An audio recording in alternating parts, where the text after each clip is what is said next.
Αυτό που θα ήθελα να επισημάνω και να συμπληρώσω αυτό που είπες πριν για την ανησυχία σήμερα στο απόψινό παιχνίδι του Μπερστάιν, και συνεχίζεται αυτό, το βλέπουμε συνεχώς όρθιο. Σόλομου απέφυγε εκεί τον Χάτσι, κατεβάζει την μπάλα στην περιοχή. Η απόκρουση κράτησε την μπάλα στην περιοχή της ανόρθωσης. Οι κόντρες πάνε να ευνοήσουν τον Πάιβα, το σουτ και η μπάλα στα δίχτυα. Ο Πάιβα ισοφαρίζει 1-1. Στο 21ο λεπτό δεν συγχωρεί ο Απόλλωνας την ολιγορία της άμυνας της ανόρθωσης. Και τα αλλεπάλληλα λάθη. Τα αλλεπάλληλα λάθη που έγιναν εκεί από πλευράς ανόρθωσης. Θα τα δούμε και θα τα ξαναδούμε. Κανείς δεν πιστεύει από πλευράς ανόρθωσης ότι έγινε το 1-1.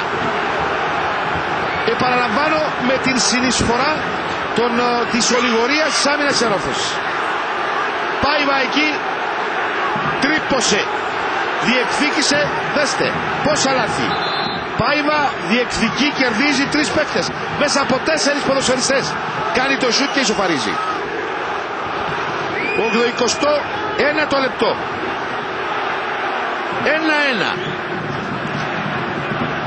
με τον Πάιβα. Στο 5ο τέρμα του Ζωάο Πάιβα.